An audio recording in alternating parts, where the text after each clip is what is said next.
Halo adik-adik Stay 2019. Kenalin, nama gue Wildan Diki Alnatara, jurusan Teknik Informatika dan angkatan 2016.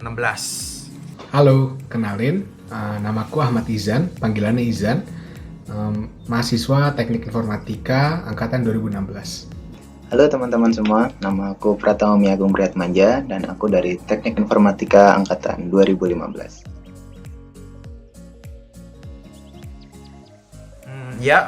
Kenapa ingin masuk jurusan Teknik Informatika? Pertama, emang dari kelas 2 SMP aku udah suka ngoding kebetulan. Waktu itu bahasa pemrograman pertamaku adalah Visual Basic 6. Lalu yang kedua adalah kebetulan banget nih jurusan Teknik Informatika banyak banget opportunity-nya di dunia kerja sekarang, kayak software engineer banyak banget dibutuhin di mana-mana, data scientist gitu-gitu. Dan yang ketiga, yang aku sering browsing di internet, kultur pekerjaan software engineer tuh biasanya santai banget. Santai, dan pekerjaannya itu bisa dilakukan secara remote ataupun work from home. Nah itu tuh menurutku keren banget dan tingkat fleksibilitasnya enak banget. Jadi kerjanya bisa santai tanpa terlalu banyak pressure lah gitu-gitu. Alasan aku tertarik untuk join jurusan informatika adalah dulu pas SMA ngelihat itu sih perkembangan pesat industri teknologi, khususnya startup-startup yang mulai bermunculan. Contohnya kayak Gojek yang cuma dalam beberapa tahun bisa berkembang menjadi sebuah startup teknologi yang sangat besar. Nah dari situ aku tertarik untuk masuk ke STI ITB dan juga udah nentuin nih, dari awal emang pengen masuk ke jurusan informatika. Jadi dari dulu aku emang suka di bidang logika dan matematika. Dan pada saat akhir-akhir masa SMA, aku dapat kesempatan untuk nyemplung di dunia programming yang menurut aku itu cukup asik dan sesuai dengan minat dan bakat aku. Oleh karena itu, pas pertama kali menginjakkan kaki di STI, aku udah tahu bahwa aku pengennya masuk ke jurusan teknik informatika. Dan alhamdulillah dapat kesempatan untuk masuk ke situ.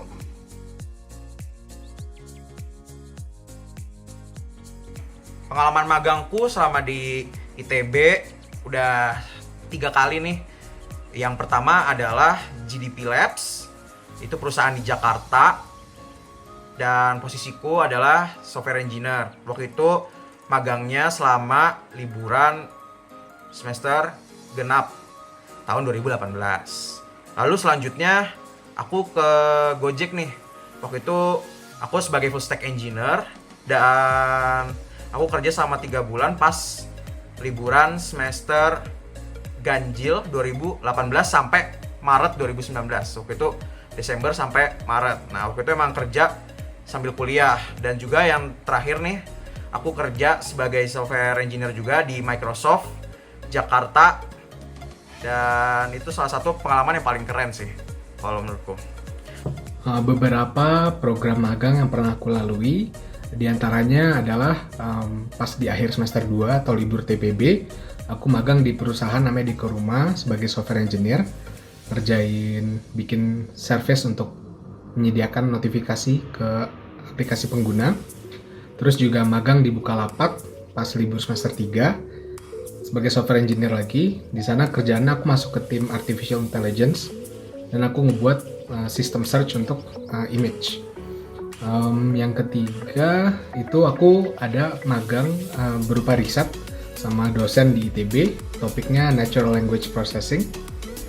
Lalu pas libur semester 6 aku magang di Google, di office-nya di Singapura. Di sana aku ngerjain project berbasis machine intelligence, jadi kayak collecting data, diproses dan juga dianalisis. Dan yang terakhir, sekarang aku lagi intern / part-time di sebuah startup di Singapura, di mana tugasku tuh ngurus bagian machine learning-nya dan juga ngebikin sistem search di perusahaannya. Aku pertama kali bekerja itu pas tingkat 2 awal-awal baru masuk jurusan. Ada salah satu kakak tingkat yang menawarkan aku untuk freelance menjadi seorang tester di salah satu proyek research and development-nya milik pemerintah.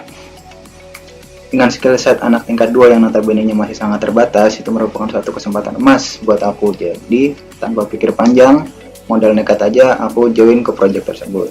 Dan ternyata banyak banget pengalaman dan value yang aku dapatkan dari ikut project tersebut, sehingga aku merasa worth it banget nih kerja sambil kuliah. Jadi aku ikut beberapa kali part time di beberapa software house di Bandung, dan pada akhirnya aku dapat kesempatan untuk magang di bagian Research and Development Artificial Intelligence-nya Bukalapak. Dari sana sebenarnya bisa disimpulkan cuma modal nekat aja untuk masuk ke dunia kerja. Yang penting kita punya passion dan kita punya willingness to learn di sana.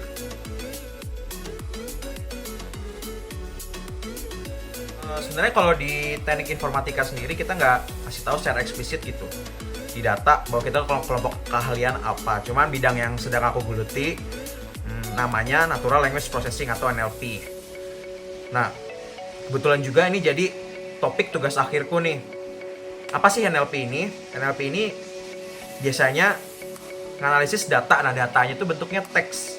Salah satu penerapan di dunia real NLP ini adalah klasifikasi apakah email yang masuk ke Gmail kamu itu spam atau enggak. Kalau misalkan dia spam, dia bakal masuk ke label spam. Kalau dia bukan spam, langsung masuk ke inbox kamu, jadi kelihatan.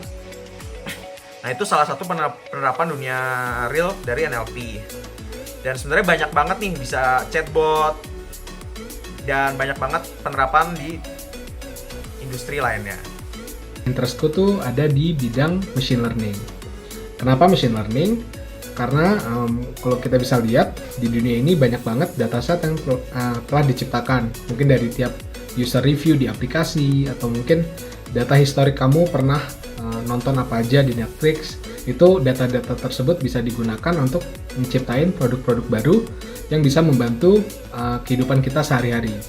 Contohnya kayak sistem rekomendasi di Netflix, driver allocation di ride-hailing apps kayak Gojek, dan juga berbagai macam pengaplikasian machine learning lainnya. Tentunya ngebantu banget nih kehidupan kita. Nah, maka dari itu aku banyak ngambil mata kuliah di bidang machine learning. Contohnya kalau di informatika, ada mata kuliah data science, data mining, terus ada natural language processing, machine learning, dan juga berbagai macam mata kuliah lainnya. Aku sendiri milih bidang pekerjaan itu 50%-nya soal passion. Kalau aku kerja di bidang yang aku nggak passion di dalamnya, maka aku akan cepat bosan. Jadi kurang produktif, kerjanya jadi terpaksa, hidup nggak nyaman, ya pokoknya jadi menderita banget lah. Nah, beruntungnya selama masa kerja sambil kuliah, aku udah sempat mencoba berbagai macam bidang pekerjaan, mulai dari back-end, front-end, mobile, testing, dan juga artificial intelligence, sehingga aku udah tahu suka duka aku di masing-masing bidang pekerjaan tersebut. Dan pada akhirnya aku memilih bidang artificial intelligence sebagai bidang pekerjaan aku sekarang. Pertama, karena aku memang passion di bidang itu, sesuai dengan minat dan bakat aku senang kerja di sana. Dan juga kalau mengikuti roadmap industri 4.0, artificial intelligence ini sendiri menjadi salah satu pilar yang cukup penting.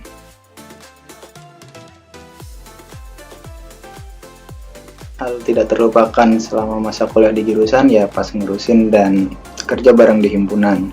Salah satu yang paling berkesan itu pas persiapan untuk arak-arakan wisuda, di mana kami harus membuat mega property. Dan karena keterbatasan basecamp yang kami punya, kami akhirnya harus menurunkan mega property kami yang super jumbo dari rooftop lantai 4 untuk bisa ke lantai dasar pakai kren darurat yang kami bikin sendiri. Wah, itu keren banget sih. Pengalaman yang paling berkesan selama kuliah di ITB adalah bisa ketemu teman-teman yang kompetitif banget nih. Banyak yang menang lomba, di jurusanku sendiri banyak banget yang menang lomba.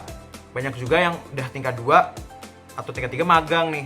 Jadi mereka tuh pengalamannya banyak banget dan akunya jadi terpacu pengen punya banyak pengalaman juga. Makanya aku udah 3 kali magang dan juga beberapa kali ikut lomba. Dan pengalaman yang kedua yang berkesan adalah kerja kelompok di jurusan teknik informatika. Soalnya tugas-tugasnya seru-seru dan bisa kerjasama nih bareng teman-teman sejurusan. Dan juga yang ketiga adalah bisa belajar leadership di himpunan HMIF ITB. Dan kebetulan aku jadi Kepala Departemen Inkubator IT HMIF ITB atau biasanya CEO Inkubator IT HMIF ITB. Dan ini departemennya ngurusin proyek-proyek yang masuk ke HMIF ITB. Pengalaman menarik selama kuliah, bidang pertama mungkin dari akademik dulu. Jurusan informatika tuh terkenal dengan banyak banget tugas besarnya. Nah di sini tuh dimana tuh tiap semester loadnya ningkat terus. Di sini kita jadi belajar gimana caranya kita time management, gimana kalau kita dikasih 3 tugas setiap minggu, gimana caranya kita bisa ngalokasin itu ke dalam waktu satu minggu yang sangat terbatas. Apalagi kalau banyak acara di luar kuliah. Terus kalau dari segi himpunan, menarik juga sih berorganisasi. Waktu itu aku jadi ketua departemen teknologi di himpunan informatika. Di sana belajar merencanain workshop, terus juga ketemu teman-teman himpunan lain dan mengeksekusi rencana yang udah dibuat. Tentunya itu pengalaman yang sangat menarik. Yang terakhir adalah dari sisi kerja. Pas aku magang kemarin di Singapura di Google, itu keren banget bisa ketemu dengan anak-anak kuliah dari universitas top di dunia kayak CMU, Harvard, MIT, dan juga kampus-kampus top lainnya, dan juga ngobrol sama mereka, tuker-tukeran insight dan juga perspektif dan kerja bareng. Itu tentunya pengalaman yang sangat unik.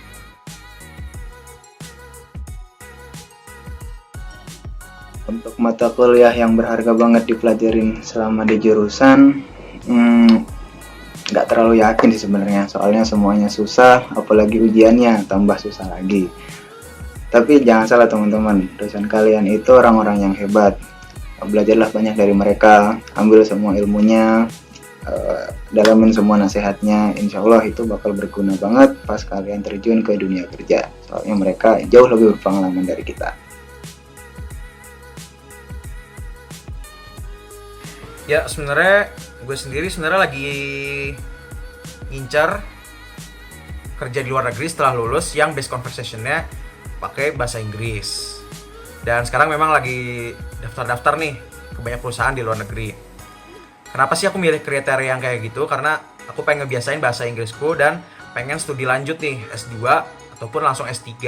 Nah bedanya apa sih kalau kalian ngambil S1 langsung ke S2, S3 atau S1 langsung ke S3? Bedanya adalah kalau S1 ke S2 nanti S2-nya 2 tahun, S3-nya 3 tahun. Nah, kalau S1 langsung ke S3 itu biasanya 5 tahun karena kalian skip yang masuk S2-nya. Nah, aku harap sih sebenarnya 5 tahun nanti, setelah 5 tahun aku tuh udah selesai S2 ataupun lagi jalan S3 sebenarnya. Dan aku harap itu mimpiku tuh bisa tercapai sih. Pertama, aku pengen cari perusahaan dengan tim engineering dan overall timnya yang sejago mungkin, sekompeten mungkin. Harapannya adalah aku di sana bisa belajar best practice-nya dari software engineering, gimana caranya sebuah startup teknologi bekerja dan gimana cara mengembangkannya. Harapannya adalah dengan mengetahui ini semua, aku jadi tahu nih gimana cara kita bisa ngebangun sebuah produk teknologi yang bisa nge-solve permasalahan yang ada. Kedua, aku pengen jadi, setelah mengetahui skill-skill yang sebelumnya itu, pengen jadi general problem solver sih, kayak menganalisis problem apa yang ada di berbagai sektor di masyarakat dan coba ngebikin produk teknologi yang bisa membantu nge-solve masalah tersebut. Yang pertama tentunya aku masih pengen banyak belajar, mumpung masih muda dan belum punya banyak tanggungan.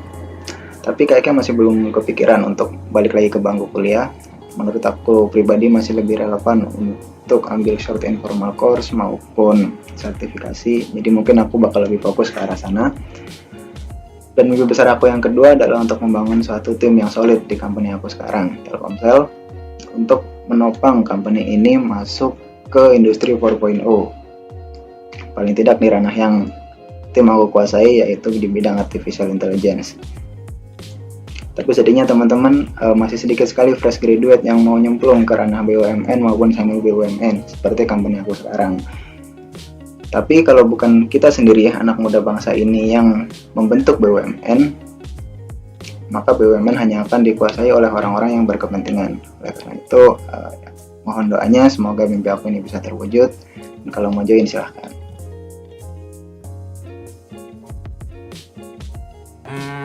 Saran dari gue sebenarnya sebisa mungkin kalian tuh udah tahu tujuan kalian apa, mimpi-mimpi kalian apa sesegera mungkin, karena kalian kalau bisa dari TPB nih udah tahu kan mau kalian apa, karena kalian bisa membangun itu sesegera mungkin. Dan harapan gue,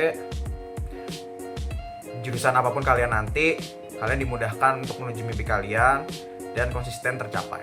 Mungkin untuk pesan aku pengen bahas itu sih, discussion point yang sering aku dengar, yaitu ngapain sih masuk informatika kalau misalkan aku bisa belajar coding sendiri di kosan. Dan aku setuju kalau 100% tentang efektivitas dalam belajar, emang jauh lebih efektif kalau kamu belajar sendiri.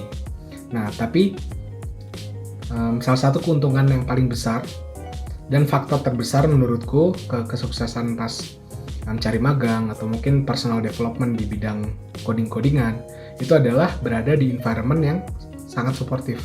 Dan ini kamu dapatkan kalau kamu join ke jurusan informatika, karena teman-teman kamu mayoritas mau jadi software engineer, punya minat yang sama, dan saling bertukar informasi, saling support satu sama lain untuk mencapai tujuan-tujuan yang kamu punya.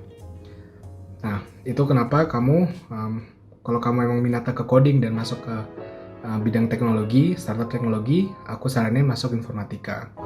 Harapannya adalah untuk anak-anak stay 19 tuh untuk coba pikirin nih, kira-kira tujuan akhirnya apa sih? In the end pas sudah lulus, sudah kerja, kira-kira mau ada di sektor mana? Dan dari situ kamu coba mikirin nih, kira-kira step apa yang perlu kamu capai, harus kamu ambil untuk bisa mencapai tujuan akhir itu. Dan salah satu step besarnya itu adalah pemilihan jurusan. Jadi pastiin jurusan yang kamu pilih tuh align sama tujuan akhir aspirasi karir yang kamu punya. Itu aja sih. Untuk teman-teman Stay 2019, aku ucapkan selamat datang di keluarga sekolah Teknik Elektro dan Informatika ITB. Namun, seperti kata ucapan selamat pada umumnya, ini bukanlah suatu akhir dari perjalanan, tapi ini merupakan suatu batu loncatan bagi teman-teman semua untuk masuk ke dunia yang baru nantinya, yaitu dunia kerja. Jadikanlah ini sebagai kawah candera di muka yang bisa teman-teman gunakan untuk menempa dan membentuk skill teman-teman untuk akhirnya nanti akan diaplikasikan untuk kemajuan nusa dan bangsa ini. Dan satu lagi teman-teman, kita masuk ke Stay ITB ini semua sudah menyingkirkan harapan dari ribu-ribu calon mahasiswa Stay ITB yang lain. Oleh karena itu, secara tidak langsung kita sudah mengemban amanat dan mimpi dari rakyat-rakyat Indonesia. Satu pesan yang aku pegang dari dosen aku dulu, beliau berkata bahwa lulusan Stay ITB harus mempunyai suatu additional value yang membedakan lulusan Stay ITB dari lulusan-lulusan lainnya. Oleh karena itu, silahkan teman-teman semua cari additional value yang bisa teman-teman berikan, dan kelak terapkanlah itu untuk kemajuan nusa dan bangsa ini. Terima kasih.